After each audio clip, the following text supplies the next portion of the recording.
Is your business protected against the threat of malicious litigation and frivolous lawsuits? Bottled Business Sense provides practical business perspectives that uniquely emphasize legal strategies to protect and ensure the longevity of your business. And whether you're trying to provide a startup business with some level of stability or an established business with foolproof asset and estate protection, Bill Bernard will expose potential pitfalls to ensure the security and growth of your business, free from unwanted expense and the threat of litigation. You'll learn how to implement protection tools equal to those used by today's most successful corporations. Let's join Bill for today's Bottled Business Sense show. Hi, everybody. This is Bill Bernard of WFP Legal Consulting, here with another Bottled Business Sense show. A short and succinct show today, again dealing with estates and estate administration and living trusts. As you know, the Bottled Business Sense show can be found on many different social media sites. We're on LinkedIn. Of course, we're on Facebook, we're on Twitter, and you can find us on Google+. You can locate us just about anywhere. Go to bottledbusinesssenseshow.com. You can also go to my website, wfblegalconsulting.com, and you can find a drop-down menu there where you can listen to the Bottled Business Sense show as well. We, as you know, provide a show that is videoed and audio. That way people can listen to it by way of a download at their leisure if they just want to listen. If they want to watch it, they can also do that at their leisure or watch it live on blogtalkradio.com, and you can find Bottled Business Sense show there in audio only by just logging on to Blog Talk Radio and then punching in Bottled Business Sense show. Today, as I said, we're going to talk about estate planning. That's going to be the focus topic. We're going to pare that down a little bit and talk about a trustee's duty to account to trust beneficiaries. And this is a topic that I've always had a lot of questions about. And I thought maybe I'd give you just kind of a brief background as to what it's all about and maybe some of the exceptions to the duty of a trustee to account. We know the trustee runs the estate, runs the living trust that's prepared by the trustors or the creators of the trust. And because trusts are not filed or recorded, which of course gives you the benefit of privacy, because they're a contract that is not recorded with any government agency, the beneficiaries need some way to find out about what's going on in the trust under certain specific conditions. And so let's begin by saying that generally speaking, the trustee only has a duty to provide an annual accounting to each beneficiary to whom income or principal is required or authorized in the trustee's discretion to be currently distributed. So if you are a beneficiary of an estate, of a living trust, and you have income or principal of some type that's going to be distributed to you at some point in time when the creator or creators of the trust pass, then that requires an accounting to you under certain conditions.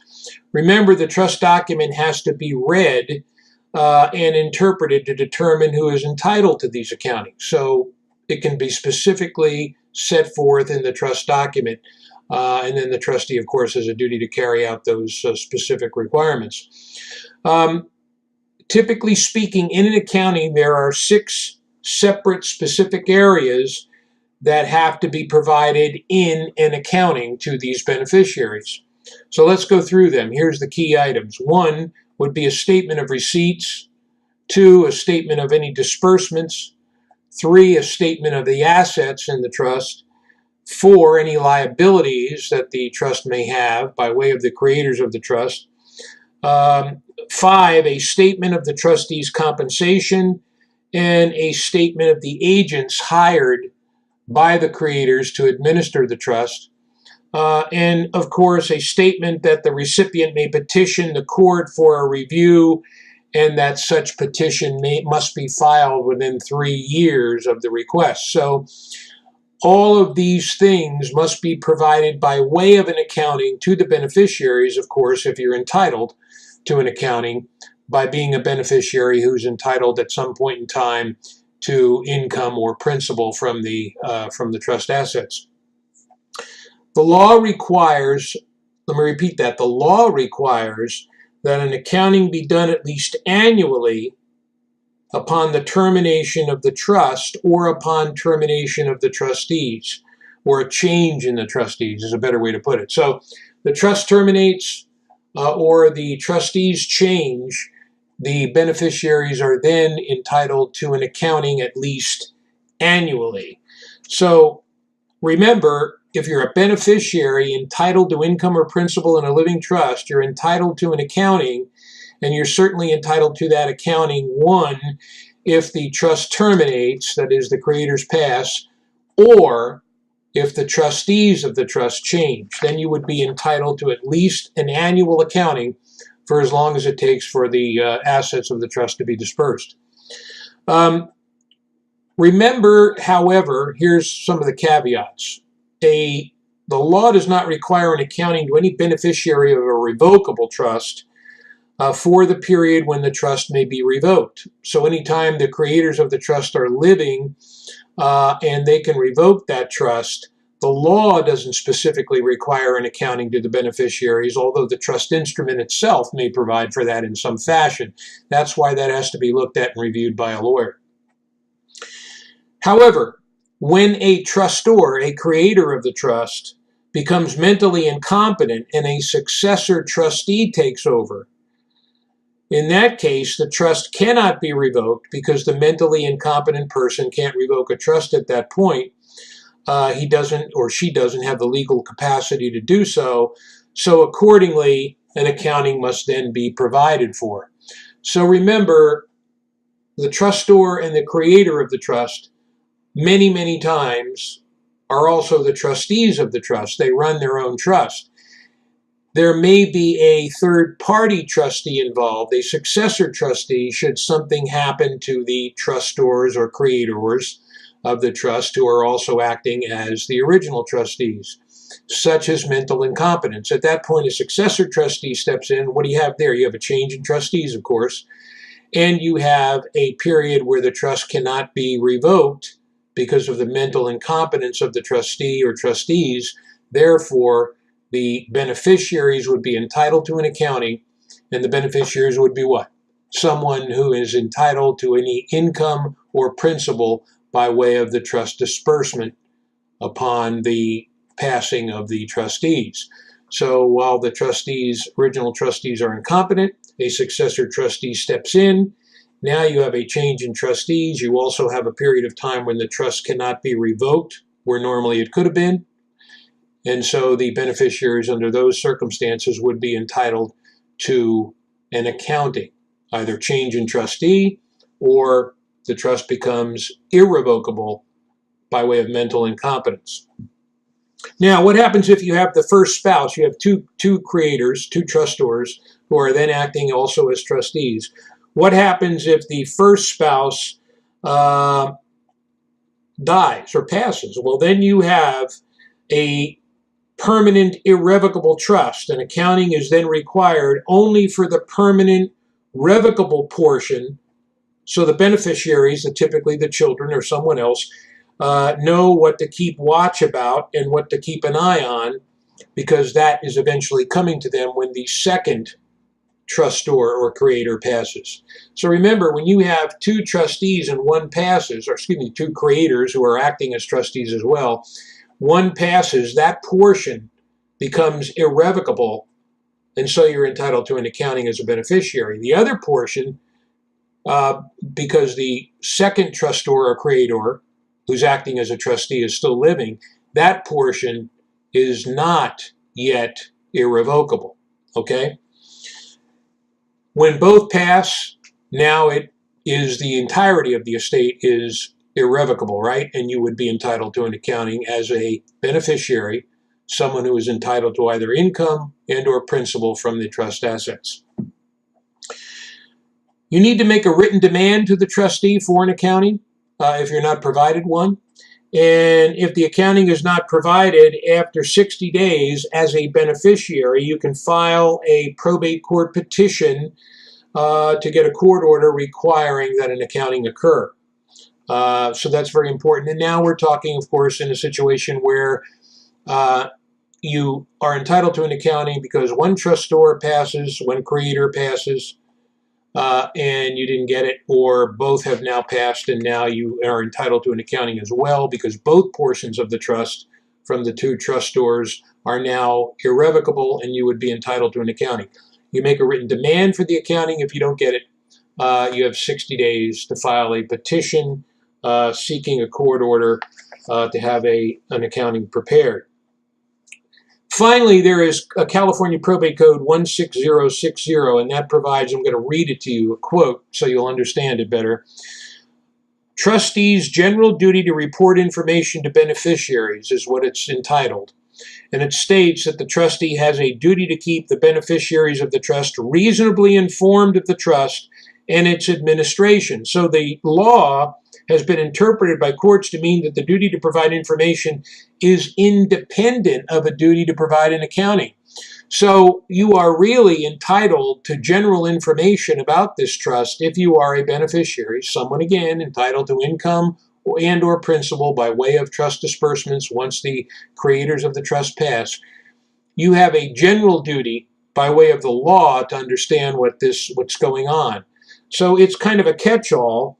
And maybe we can go back to an example here and talk about it a little bit. Where children are not entitled to receive anything from the trust until both parents have passed away, for example. The children would still want to know what the trust assets are and how they are invested. They could make a request to the trustee to understand what's in the trust since they are a beneficiary, since they are someone entitled to income and or principal from the trust assets when both of the creators, both of the trustors, pass. Remember again, trustors and creators are the same, but they can also act as trustees until a successor trustee steps in. The successor trustee might step in where one or both becomes incompetent, or where both pass, or where both decide that they want a third-party trustee to take over the administration of the trust rather than acting as the trustees themselves. It's a little bit complicated, I guess, but not really when you think about it. You're entitled as a beneficiary to an accounting where there's a change in trustees or where one or the entirety of the trust becomes irrevocable. One portion would become irrevocable if there's two trustors and one dies. That one portion would become irrevocable. Or where both trustors pass, then the entirety of the trust becomes irrevocable. And or where there's a change in trustees, either while the creators or trustors are still living, or after they pass, there's going to be obviously a successor trustee stepping in. Those two principal conditions, you're entitled to that accounting. And then the accounting must be provided at least annually from that point on. The law again provides, the probate code provides, that you need to be reasonably advised as to what's going on in the trust. It's kind of a catch-all, so you want to be able to inquire in that way if some of these other conditions that we just spoke about do not exist. The final thing I want to talk about when are you entitled to an actual copy of the trust? Excuse me. Well, a beneficiary or heir doesn't automatically get a copy of the trust. When a trustor or settlor, which is the same as a creator, so these are three things. The person or persons who create a trust can be called a settlor, a creator, or a trustor. Remember the OR on the end. That'll help you maybe be more cognizant of it. But when a trustor, settlor, or creator dies, or there's a change in trustee, again, you ask in writing for a copy of the trust, and the trustee must provide a copy and all of its amendments within 60 days. So again, you have that 60-day period. So it's similar to an accounting. You're entitled when there's a change in the beneficiaries, a change in the trustees, or when one or more of the trustors dies, creators, trust dies, then you would be entitled to a copy of the trust. You seek to have that done within 60 days. 60 days passes, and then you can go to court and seek a petition to have the copy of the trust provided to you, and also to have an accounting done. So these are important things that you need to remember. Typically,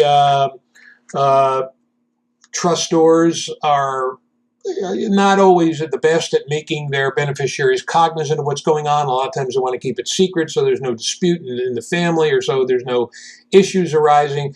But if you have, keep a line of communication open to them, have a secure successor trustee in place in case something happens to the original trustors, or perhaps a third-party banking institution, or even an attorney, that might lift some of the veil of maybe any suspicion of any nefarious activity that might be lurking in the background, or potentially lurking in the background. You want to make sure that everything is on the up and up.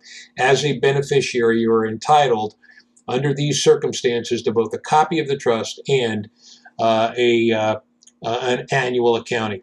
So I hope that's been somewhat helpful. This will be published in a newsletter, so you'll be able to review it on the bottledbusinesssense.com website. Bottledbusinesssense.com would be the newsletter site. Bottledbusinesssenseshow.com would be a place where you can watch these videos and listen to the information that we have by way of the show. Again, folks, we'll see you next time. Remember, you can find us on social media. Just Google Bottle Business Sense Show, and you'll find us very, very easily. Take care, everybody. We'll see you again next time. Bye-bye.